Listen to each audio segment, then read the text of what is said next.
7 de la mañana, 23 minutos. Nos acompaña desde nuestro estudio de Cuenca Esteban Segarra, analista internacional, para dialogar precisamente sobre la crisis migratoria de los venezolanos. Gracias por acompañarnos, Esteban. Buen día. Muy buenos días, María Antonieta. Buenos días con todos nuestros amigos televidentes. En este 2018 son aproximadamente 547,000 personas venezolanos que llegaron a Ecuador, pero en este mes de agosto se ha incrementado la cifra y aproximadamente se habla de una entrada de venezolanos al país de 4,000 por día, 4,200, a tal punto que pues se ha declarado la emergencia en las provincias de Carchi, de Pichincha, de El Oro. ¿Qué significa tomar esta medida a nivel de gobierno? Muy bien, muy interesante su pregunta, porque es una realidad que está viviendo no solo Ecuador, ya Colombia lo ha vivido. Colombia está prácticamente colapsada de la presencia de venezolanos. Hoy también lo vivimos, en los últimos días lo hemos vivido en esta crisis, diríamos, humanitaria en el Ecuador, un país también de tránsito para los venezolanos. Muchos de ellos pretenden llegar a Perú, Chile, Argentina, Uruguay. Pero creo que ha sido una medida un poco atrasada, que llega tarde a la realidad ecuatoriana, desde hace prácticamente un año en que el presidente Lenin ha tomado postura en el gobierno. Pues el tema de la Cancillería ecuatoriana así no lo ha hecho. Siempre el mensaje de la Cancillería ha sido un mensaje que no ha estado muy claro, que se ha dado las vueltas y que no ha sido contundente frente a la realidad que han hecho los gobiernos municipales, el propio presidente. En este caso creo yo que esta medida que la toma Cancillería y la dirección de el viceministro Chávez de Movilidad Humana llega un poco tarde, ¿no? Mal o bien, todavía la Cancillería se queda dialogando sobre qué se tiene que hacer, cuando la realidad y la problemática ecuatoriana con la presencia de los venezolanos es ya contundente. ¿Qué implica esto? Implica que el gobierno en este punto tiene que tomar partido y decir, bueno, vamos a hacer esto con nuestros hermanos venezolanos.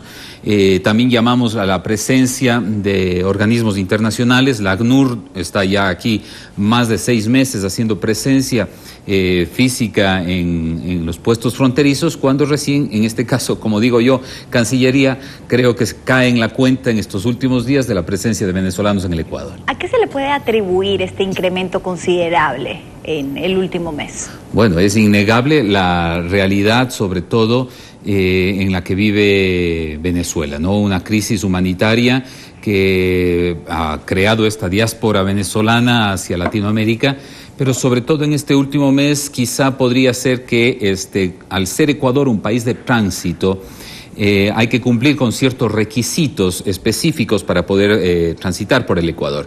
Y hasta el momento, en este mes específicamente, no se solicita un seguro médico, un seguro de salud, que desde el mes próximo va a ser obligatorio para todos los extranjeros que visiten el territorio ecuatoriano.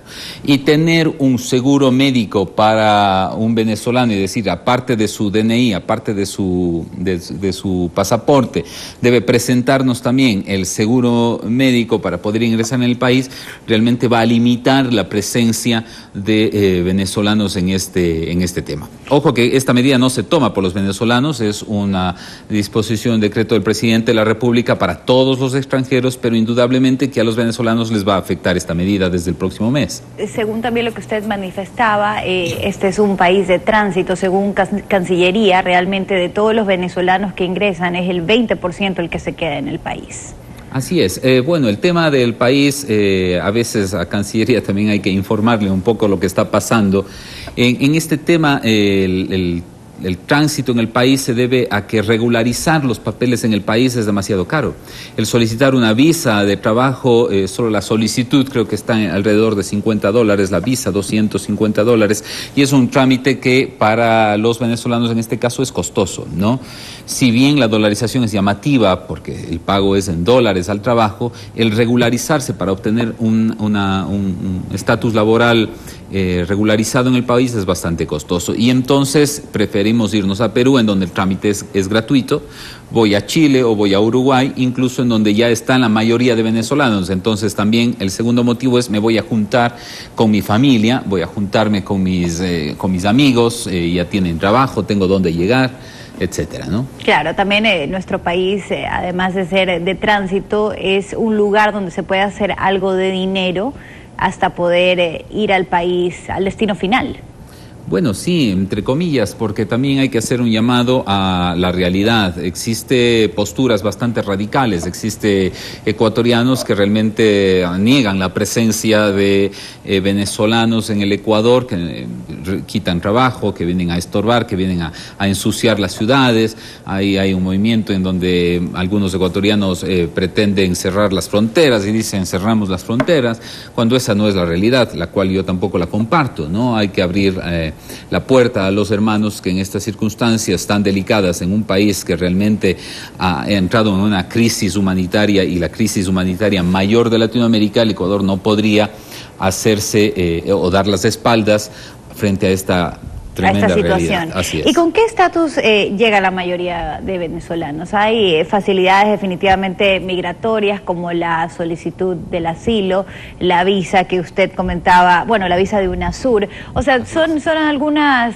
las vías que se pueden tomar, pero me imagino yo, usted me podrá aclarar el tema, ya llega un punto en el que es tal la cantidad de venezolanos que llegan al país, y bueno, también podría ser colombianos por el conflicto, que me imagino que hay un punto en el que está copado el sistema. Entonces, ¿cuál es la vía en ese caso? Bueno, hay varias vías, sobre todo en este caso la realidad del Ecuador en este momento es que tenemos alrededor de 7.000 refugiados venezolanos. En este sentido es que el Ecuador da todas las condiciones necesarias como país, los acoge para que ellos puedan reorganizar su vida, porque vienen huyendo de un problema, de un conflicto que no depende de su realidad. En este caso, esta diáspora de venezolanos es justamente porque no tienen que comer. Y cuando uno no tiene que comer, tiene que salir a buscar el alimento para sus hijos, para su familia. No es que vienen por voluntad propia, ¿no? Vienen obligados por la realidad en la que están viviendo. Y entonces, en este caso, pues bueno, el Ecuador debe tomar ciertas medidas, sobre todo en este caso de poder atenderlos a través de, en el momento de pedir la visa o el ingreso al país, tanto al ingreso o a la salida, también para tener, por ejemplo, carpas, medicinas, kits de aseo, higiene personal, raciones alimenticias, ayuda psicológica, atención médica, información, que es importantísimo, ¿no? Porque ahí se genera lugares en donde en Puente Rumichaca están pernoctando hasta 3 días para poder ingresar al país. Si en este lapso, y decimos que el Ecuador es un país de tránsito, se demoran al ingresar y demoran al salir, deberíamos entonces, como gobierno y como nación, ayudar en este tema. Usted mencionaba algo importante, alimentos y medicinas. Realmente pues sabemos cuál es la situación que se vive en Venezuela. Llegan ellos, son personas, sobre todo le pregunto por aquel sector vulnerable. ¿En qué condiciones llegan los venezolanos y de qué manera el Ecuador está preparado para poder atenderlos? Indudablemente que no llegan en las mejores condiciones, no han sido atendidos médicamente en su país, no vienen con una alimentación adecuada, encima vienen caminando, entonces tienen un desgaste físico y emocional mayor y sobre todo existe personas con doble vulnerabilidad. En este sentido existen mujeres embarazadas, niños, tercera edad, ¿no es cierto? Entonces, en este sentido, todas estas personas hacen que estén en un riesgo mayor. Por lo tanto, el Ecuador y todos los países de Latinoamérica, yo creo que el tema también de los presidentes de la Cumbre de Lima trató el tema de decir, bueno, presidentes, organicémonos, naciones, organicemos y tratemos de ayudar, indistintamente de la postura que tengan frente a la realidad de Venezuela, porque en el caso del Ecuador, el presidente Lenín Moreno tiene una postura clara y sabe lo que pasa en Venezuela, cuando el discurso de Cancillería es en Venezuela hay que dejar que ellos decidan, etcétera, un discurso bastante frío y nada conciliador. El mismo presidente Lenín Moreno el día de ayer en Guayaquil hace declaraciones comparando la migración ecuatoriana, la migración venezolana con la que vivieron los ecuatorianos en el feriado bancario. Pues ese es el llamado personal que hago yo a Cancillería y al viceministro Chávez para que tome ya una decisión contundente frente a este tema de la realidad de los venezolanos en el Ecuador. El presidente Lenín Moreno lo tiene claro, pero a Cancillería creo que el mensaje todavía no le llega. Entonces, en este sentido creo yo que los ecuatorianos también deberíamos tomar ya conciencia de esta realidad que nos está afectando no solo a los venezolanos, sino a toda Latinoamérica. Toda la región. Muchísimas gracias por acompañarnos, Esteban. Un gusto dialogar con usted. Gracias, María Antonieta, un gusto. 7 de la mañana, 33 minutos.